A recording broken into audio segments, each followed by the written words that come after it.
Yo, I'm here with the homie Grafh, man. Queens legend. I'm trying to be his ass in this foosball, but it's not really working. I'm trying to. I haven't played this in like so long. But yo, man, it's just a pleasure to be here, man. Grafh, man, just put out an awesome project, man. The Painkillers record. Yo, man, congratulations, bro. Thank you, man. I appreciate it. Facts, man. So while you was working on the album, I was listening to. There's one track that I really love. I think it was "Pray for You," "Pray for You" or something. Still praying. Yeah, Still Praying. Yeah. And I was listening to it, and it just really reminded me of some of the old mixtape stuff that you did. Right.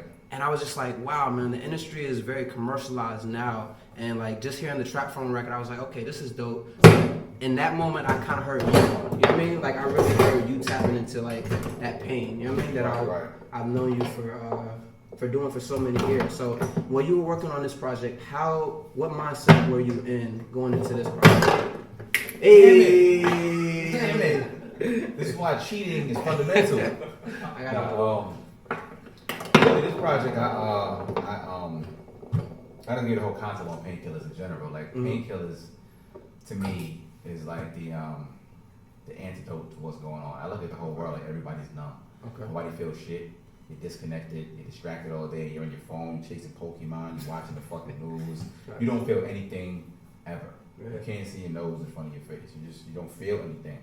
And I think when I made this project, I felt so much and had so much to say, so much to give, that this project was just designed to make you feel something again. You know what I mean? Like normally you take a painkiller when you're in pain, so you could be numb. Yeah. I look at it like you're already fucking numb. You can't feel the things, and now you take this pill and you can feel something again. Facts. I mean, I feel like hip hop has had that numb moment, man. Like it does. People don't really feel anything anymore. You instant gratification now. You get a song today, you forget it tomorrow. Because you're just so bombarded with so much information and shit, and everything is so accessible. Yeah, man. And with the internet, the world becomes so small. It's like you could talk to anybody, anywhere, anytime, whatever the fuck you want, and have anything and reach anything. So you almost crave nothing. You can't feel anything because everything is so accessible. Facts. So if you can name one record on the Painkillers, you just getting this work. I body myself though. So that's like I had to zoom in on how I body myself. I think we got some more balls on that side.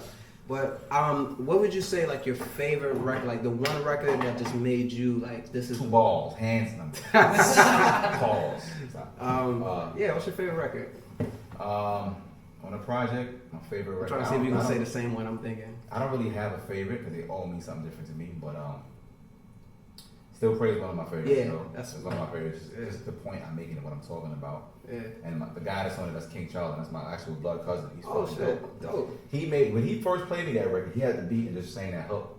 Okay. I don't know. He said, I don't know if I believe, but I still pray. Yeah, that just meant so much to all of us. It's like. That was such a real moment. Yeah, like, I was so listening real. to like the first track, second track. I'm like, okay, I'm getting into it. But when it got there, I was like, yo, yes, I had to play that back like 3 times. Yeah, it was like that real shit. That was just real. Like the things I was saying on that record was how I really feel about and him. So he was going through a lot of life shit, man. Like he believed, but he still prayed. I felt the same way. I was like, wow, that was some real shit. Facts, man. Like I don't really believe in religion and church and all that. I believe in God. Stop, yo, motherfuckers, on it right now, bro.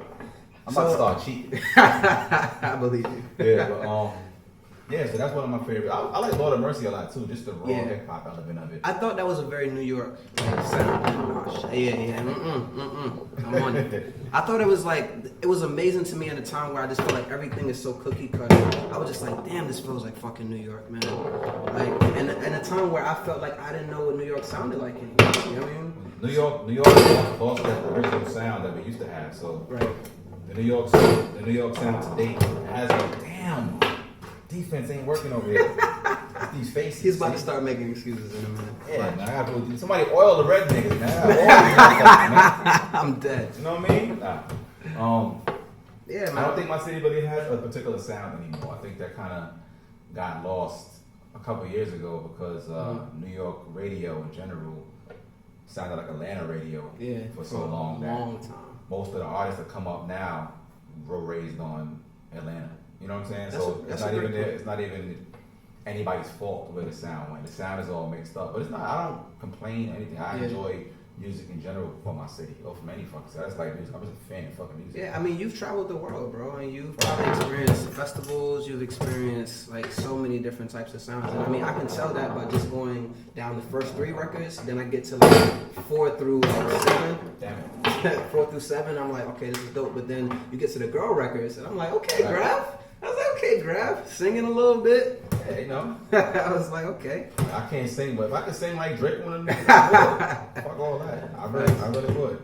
No, I was like, yo, the diversity was different from what I've heard, you know what I mean, from like listening to you growing up. Right. So I was just like, wow, man, I could tell like you're in this comfortable, creative place. And Right. like, I love that.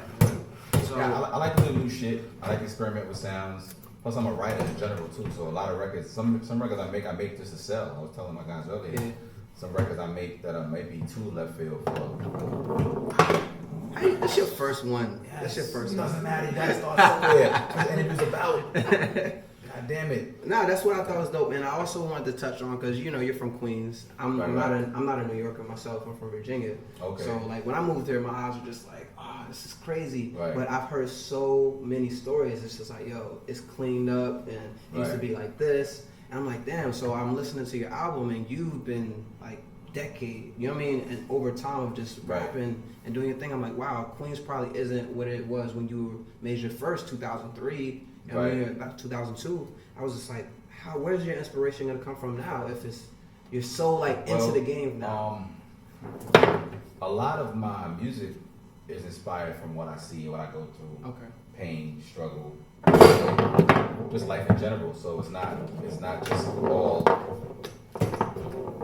It's not one dimensional. It's just real life. So whatever life has to offer, I'm always gonna have inspiration. As long as motherfuckers alive and shit's going on. Oh, I almost had that. As long as we're alive and breathing, I'm always gonna have inspiration because I talk about real life shit all the time. You know what I'm saying? Like I'm influenced by what goes on outside. Period. I mean, I just found it amazing when you were telling the story, like on the Pray record. It's like, wow, you're still tapping into the person who isn't, you know what I mean, as successful, a person who hasn't found their purpose, who's still struggling. You're still able to tap into them. You know what I mean? But that's how I feel though. Like I don't identify with the top. Okay. In terms of money and comfortability. Like I'm always hungry. I feel like I just started. Okay. I've been doing it for like fucking 10 years. Yeah, I feel like I just started yesterday. So I don't identify with the dude in the top in the fucking office with no windows. Okay. I'm not that. You know what I'm saying? I'm still out here a part of the change. I'm a part of the city. I'm a part of everything moving. Okay. Everything that's alive, I'm there. I'm not the guy that heard about what happened. Nah, I was there. Either I was a part of it or I seen that shit like, oh shit, someone's got that. You know what I'm saying? So that's awesome, man. I'm really like, you know, my music is a reflection of what's really going on outside. So if you can name a few artists that right now are inspiring you in terms of just some of the newer generation, who would that be? Oh, you see the skills. I see. See, Grafh just gets better with time. Yeah, that's it. It's like fine wine. I see it. I think some of the artists that inspire me are the ones that really have something to say. And the ones that are just creative. Like I like what Kendrick is doing. I like J. Cole. He has something to fucking say. I like Big Crit. I still like the classic guys. Oh, see? Yeah, I'm a Big Crit. Yeah, I like whoa, almost bited myself again. I like Drake. I like Pusha T. He had the best drug talks in business. He's so creative with it. Yeah, he's dope, man. He's dope. I like artists with something to say. Then I like dudes that are just creative, like Future. Yeah, dope as shit. Yeah, Future. He finds melodies and records that I probably wouldn't have heard. Like, how did you even hear that? He says some fly shit. He says some real slick shit. So. And I mean, I asked that just because I was going through some of the features on the album, and I was just like, wow, you kept this so New York, bro. I'm like, I saw Chic was on there. Oh, yeah. I saw, oh shit. That's what we do. You feel me? When you edit this up, you edit those two. He had to smash on me, though. You edit that in. He had to smash on me, yo. It's cool, though. See, I did it with style, too. Bam. Facts. Yeah, you got Chic on there, man. Like, I know you did it with Jada. You actually just dropped the Dilla joint, right, too? Yeah. I was just like, yo, man, like, you're not catering, bro. And, like, it's just I just do what I like, man. Like, even Dilla is so I think Dilla was one of those producers ever, and I never had the opportunity to work with him. Yeah. But I was supposed to right before he passed. He gave me 4 tracks, fire joints. Word? The hard drive crashed. So I asked me about them shits. Damn. But I wanted the opportunity to sit in the lab when he really worked, and I think he's so dope.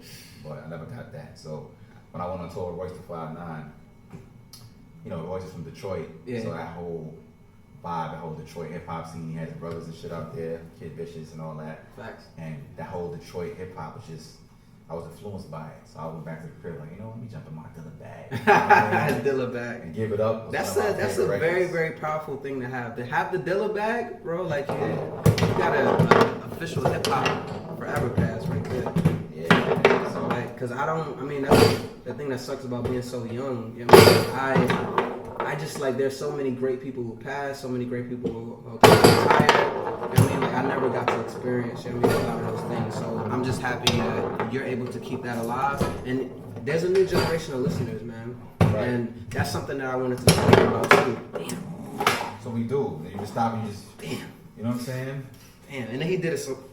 Yeah. Yeah, that's what you do. You gotta just, you know. But it's like it's a new generation of listeners. So for the people who didn't know all of the work that you put in, all the consistency, how do you approach a new record or a new song thinking about the kids, or do you not even think about it? Like, In all honesty, when I make music, I don't think about anything but the music. I do what the music says. I don't think about anything. I think I always connect with people because what I have to say is real. So I don't make it from a perspective of, oh, I want to connect with this person. Or Okay. That's why I'm like, probably a PR or marketing person is fucking worse than like Sky just doesn't focus on anything. I just make music, bro. I don't think about shit. I hit a dope beat, and most of the records I write in my head. Probably 95% of my records I write in my head. I was just really? right. Yeah, I don't You write don't- anymore. What? Nah, For real? God. So the whole Painkillers? All the entire that whole entire album is in my head. What? Yeah, I'm all dead, the- bro. That's all the crazy. entire album. Did I write anything? No. I write notes. I write what I want to say. Okay, that makes sense. I kind of approach music if it's poignant, if the record has a topic, like specific topic, I write almost like an essay. Like I have a beginning, a middle, and an end, and I write down just what I want to say. Like I have bullet points. Like I want to talk about this, and that. Oh, that's dope. And Okay. I drive and zone out, and That's a different approach. I've never. I be sewing his own sometimes. I'll pass my exit, all type of shit. Go. Gone. So you do your writing when you're driving, or I guess in your head? Like 90% of my writing while I'm driving. I'm always on the road. Shit, man. So what about family, man? I know you're always grinding. Yes. Damn. Always He's getting grinding. He's getting better. Yes. Yeah, like I mean, you know, what about your family? Like, how do you get a chance to spend time with them? Family's first. I couldn't be as passionate about this without family, people that I care about, Yeah. things that I care about. So that's first for me. Like, you know what I mean? Definitely. So and of course, I mean, I do it for the love of music. Anybody that says they don't do it for the money is fucking lying. Yeah, facts. They're lying. Like, of course, the love is always going to be there. If I won the lotto today, I would still make music. Even if I didn't put it out, I would still make music because that's what I do. I make music. So do you feel like if somebody were to come and give you $5 million tomorrow and say like, but you can never make another song? I take the money and I still make music. $5 million is a lot of money, man. I'm taking that shit. He's like, I'll take it and I'll still make this song. Like I saw the Instagram post the other day where somebody put for $14 billion would you knock out this old lady? Yeah, I saw that too. I'm like drop kicking her out the fucking window right Yo, now. $14 billion. My boy was like, Your I love you, grandmother's grandma. finished. I love you, grandma, but I gotta do this for us. She don't understand. I'm like, you know what? If you survive this drop kick, you get a $2 billion, maybe even $3 billion. Right. She'll be with it. So that means you're very connected to social media. Pretty much. I mean, back in the days, I made MySpace jump off. Oh yeah, all right, actually. I was the first person to actually capitalize off that type of shit. Facts. Yeah, I remember that. That was like back when MySpace was popping. Yeah. Felt artists like, yo. That shit made that shit blew up so fast. It blew up faster than we could even handle. Yeah, but you took full advantage of it so quickly. I made a shitload of money, but if I knew what I was doing, oh yeah, I'd have made a lot more. But I like social media because it is my direct end to the consumer. There's no middleman. I don't have to wait for shit. There's no businessman in the suit telling me. I can talk to whoever I want whenever I want. Facts. All the time. So when you got a chance to like work with Roy, like is there any gems or anything that you took from Roy during your experience with him? Royce, Yeah. I just learned how to fucking perform, man. That dude's amazing. He does an hour set with all those fucking words in them damn bars. Yeah, facts. Straight up, he goes. He don't miss a fucking line. Damn. And he's focused. He don't be drinking like that. He don't smoke like that after the show. He going to get rest. Get the next day, drive to the next city. I was following his lead. That was my first tour, man. I've been in the game this long. That was my first tour. So I always gotta say, always gotta give him love and support. Shout out to Royce and his manager Kino, because they were the first guys to invite me on a fucking national tour. Or how was it? Like Crazy. for you? Crazy. Yeah, it was crazy. Yeah, that was What's crazy. like the craziest moment though? You gotta give me the craziest moment. For me, the craziest moments were the simplest ones, man. Just the energy and the love I got from the crowd. Yeah. Because remember, 70 to 80% of these people don't know me. Yeah. It's like 20% that's like, oh shit, Grafh, we came to see you, this is crazy. That's true. Yeah. And then there's the rest of his fan base is like, okay, who's this guy?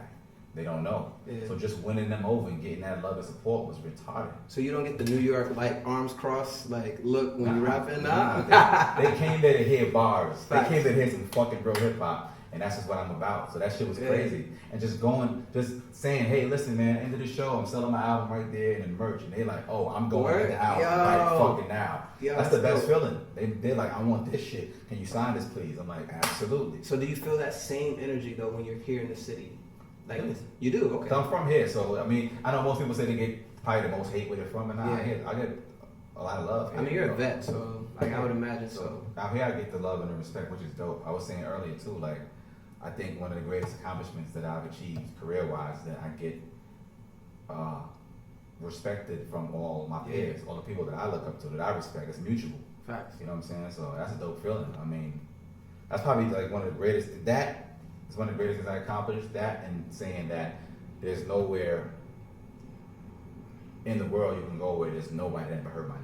That's real shit though. That's accomplishment too. Anywhere in been the so fucking consistent. world, somebody was like, "Oh, I heard of him and I heard his shit and I like it or I But hate bro, it." you whatever never the fuck." missed a year. Like every year you dropped. I think one time you dropped 2 mixtapes in the same year. I was like, God damn. Yeah, man. I just like the work, man. You know what's crazy? I don't saturate the market with a bunch of shit. I just don't, because I'm like. Yeah, you're very like you do it right on time. Like it might be like 3 or 4 It's months. funny. And I don't even know if it's on time or not. I just don't saturate it. I don't want to. I'm like, when I drop it, even though it's not heavily marketed, it's not. Everybody doesn't know it's out. I don't care. It's like whoever knows it's out, I have to take time to appreciate this shit. 'Cause Yeah. I want them to treat it like a piece of art. 'Cause that's what it is. So with all of the projects, man, like you getting the chance to go on the national tour, it's just like you've had over a decade of success, and for anybody who's still in the industry, who's still trying to make strides, like where are the goals that you're trying to reach now? It's just like you've tasted so much. I just think I feel like I just started, man. I think the goal is just to be me as an artist. I want to be heard by as many human ears as possible. Yeah. You know what I'm saying? I want people to experience what I have to say and take part into it. I don't give a fuck if you love it or hate it. I expect you to love it. Yeah. But I want to actually touch as many people. Tupac said this. He said he tries to physically shake as many hands as possible because those people that he physically touches always gonna have a story to say about him. Yeah. They're always gonna feel connected. That's real So I do the shit. same shit. Like I go out, I'm in the fucking crowd, I'm with the people, I'm shaking your hand, I'm hugging you, fucking your girl and stuff. You know, I want to like, you know, be a part of the fire of what makes this whole thing what it is. You know what I'm saying? So I just want to touch as many people as humanly possible, whether it's physically, whether it's through the music, just that's it. So have you ever like had the tearjerker fan? Like Yeah, I know you told had me to. that music I made changed their lives and all types of shit. And it's crazy to hear that. Man. It's really crazy to hear that because all of my shit comes from my heart. You know what I'm saying? It's real shit. Damn it! Come on. Yo, you see, that's how you end the interview. That's how you end the interview, baby, by winning. Yo, I Grafh. couldn't stop that shit. I'm like this. Yo, I appreciate you, brother. Yeah, definitely, man. Yo, This is dope. thank you, man. Yo, shout out to Upcoming Hip Hop, man. Grafh, Painkillers is out right now. Y'all make sure y'all get that. I'm about to Definitely, bust his man. ass real quick. Yeah, we gonna.